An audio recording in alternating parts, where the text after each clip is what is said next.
Hello, everyone. Let's walk through what Microsoft released yesterday. We saw the Windows 11 update come out, of course, as usual. It included the Server 2025 updates as well.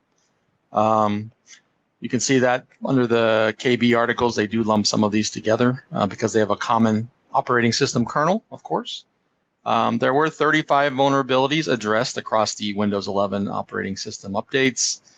Chris talked about these 4 CVEs in particular, the one that's known, publicly disclosed, and exploited, the one that's exclusively exploited, and the ones that are publicly disclosed. So just call them out in there, highlight them in red for you if you want to go through and look at all the CVEs that were addressed. Obviously, go into the security update guide, gives you a lot of details on all those CVEs.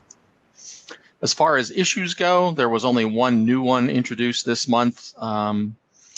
The OpenSSH issue showed up. There is an issue where the service fails to start following the update from last month. Kind of be aware of that one. The temporary workaround, and the reason it's not starting is because it has the wrong permissions on the folder where the service is trying to run from.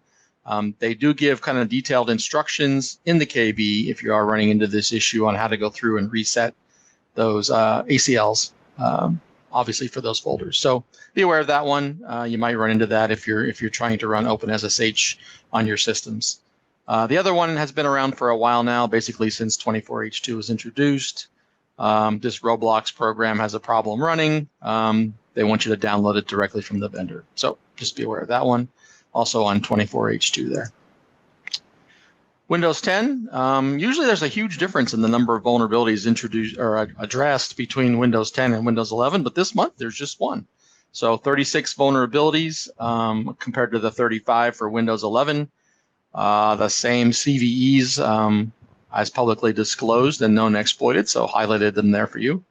Interestingly enough, no known issues reported for Windows 10. I don't know if I've seen that since I've been here, since we've been doing this. So it's been a long time. So they did not publicly report any issues around Windows 10. As Chris mentioned, we did see an update for Exchange Server. There was one publicly disclosed vulnerability, the 49040. Chris called that out specifically, so kind of be aware of that one. The updates do address both versions, or I should say 3 versions of supported Exchange Server, 2016 CU23, and Exchange Server 2019 CU13 and CU14. So all of the currently active supported versions got updates. If you're running Exchange Server, you want to go in and take care of those right away. We did see an update for SQL Server this month. A large number of vulnerabilities, 31 vulnerabilities. They are all remote code execution type vulnerabilities. So you want to go in and take a look at these. I thought maybe there was kind of a common type of vulnerability, but no, these are all over the place as far as how they can be exploited for remote code execution. Interesting to go in and take a look at these. Did provide updates for all of the general distribution release, the GERs, as well as the cumulative updates for all versions of SQL Server that are currently under support. So again, 31 vulnerabilities addressed this month. Nothing that's known, exploited, or publicly disclosed, which is nice. But for those of you running SQL Server, and a lot of us are, make sure you get this update distributed this month in Patch Tuesday. We did see Office updates, of course. They addressed 8 vulnerabilities this month. They were of 2 types. There was a remote code execution series of vulnerabilities. There were actually, I think, 7 of those. And they all have to do with the graphics aspects of Windows Office. And then there was one security bypass vulnerability around Office Protected View. So if you want to go in and read about those, you can see those in the update guide as well. Again, 8 vulnerabilities addressed this month in the on-premise versions of Office. And the same vulnerability set were also addressed in the O365, or the click-to-run versions, as we call them. Same set of vulnerabilities again. You can dynamically update these on the fly with the click-to-run process. Again, rated important. None of these were publicly disclosed or known exploited. This was kind of an interesting one. You'll notice on the update for SharePoint Server, we have no CVEs listed, and we have no rating on this because there are no CVEs. Microsoft explained in their description on the vulnerabilities page of the security updates guide that they included the updates for SharePoint Server in there, even though there are no vulnerabilities. They're covering it under their general defense in-depth update. Interestingly enough, if you go in and read that, there's actually not a lot said in there other than, hey, we've addressed a lot of issues. We're covering this under our defense in depth. We're not calling out any specific CVEs, but they do recommend that you go and apply this update for SharePoint Server this month. Again, covering all 3 supported versions, the subscription version, the enterprise version, and the normal SharePoint Server 2019. So be aware of that one. Kind of interesting. Haven't seen this one before where you have no rating. But you definitely want to get that distributed this month. So that takes care of the releases from Microsoft for Patch Tuesday. Let's talk about between the Patch Tuesdays. This was a very busy time since October Patch Tuesday. We did have Oracle release all of their Java updates as well as their other application updates. We did include those list of those here in the listings for this month.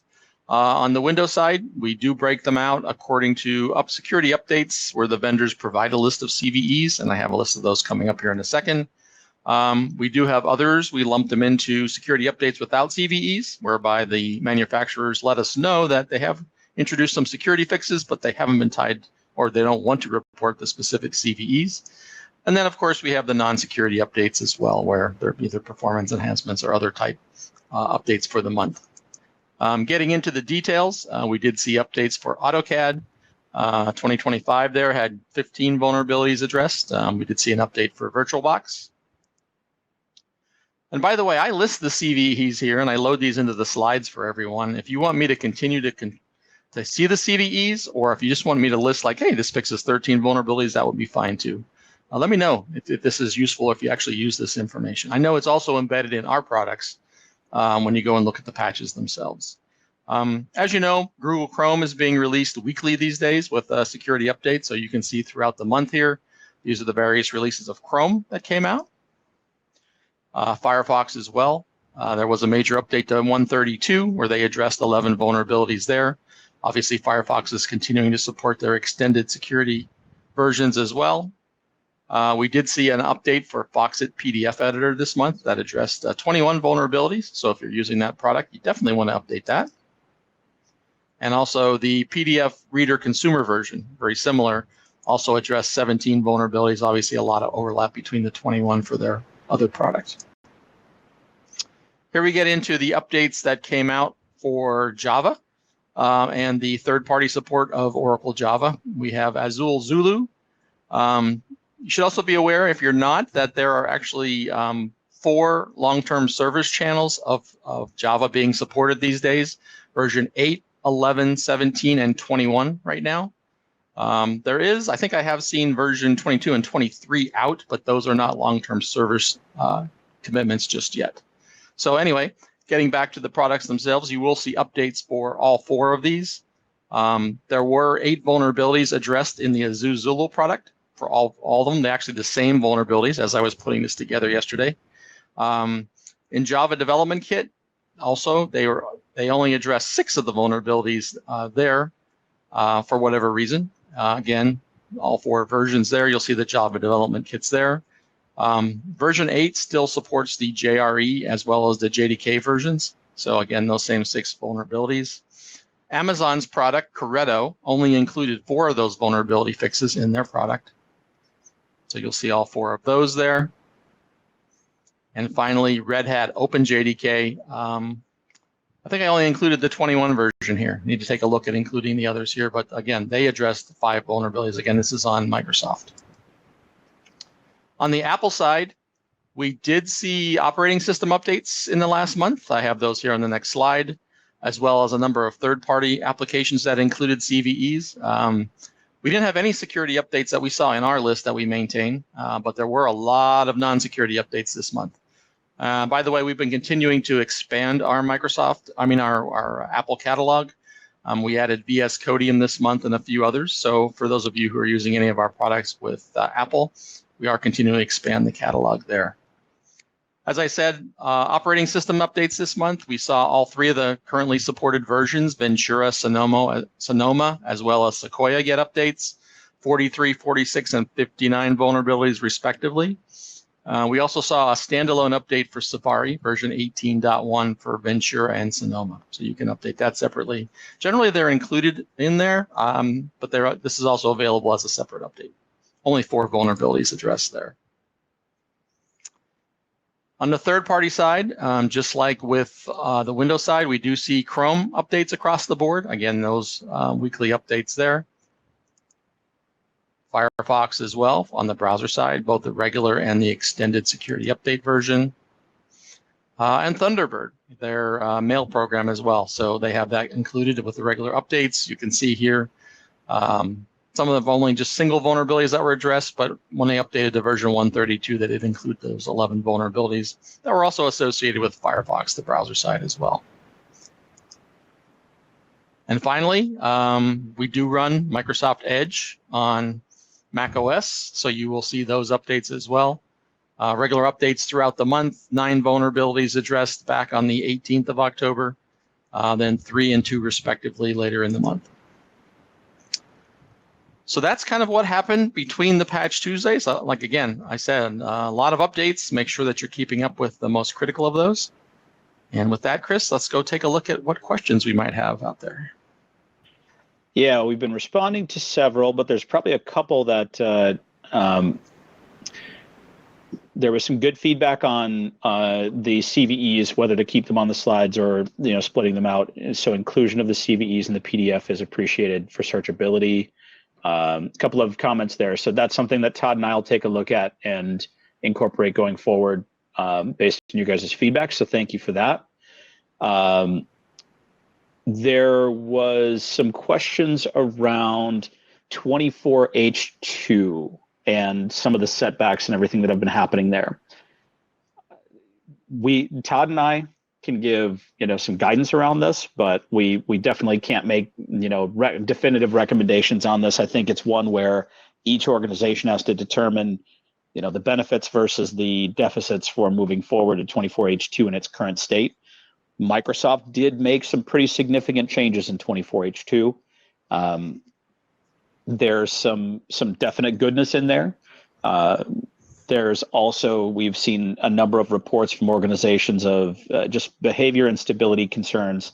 There was another question about the number of ways that 24H2 was blocked from being able to upgrade on your systems. And I did look at a few things there. There was a number of compatibility issues that Microsoft had in such quantities that they basically put in detection for and were deliberately blocking upgrade paths for many devices to move to Windows 11 24H2.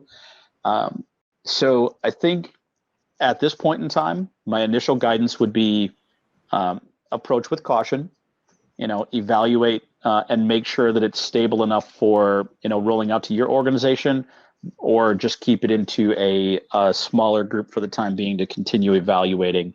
As far as the blocks are concerned, Microsoft has resolved and removed a few of those blocks, but this transition has definitely had a bigger impact. A lot of older hardware is not going to be eligible to move forward, so that's where Microsoft has identified the fact that they're going to provide a Windows 10 ESU path starting next October. So for those of you who have a number of systems that are blocked from moving to Windows 11, that's going to be the case. You should definitely start evaluating either hardware refreshes or a potentially less costly path, which is to get the ESU subscription. Depending on your license level, it may be included, but evaluate that and determine, prior to October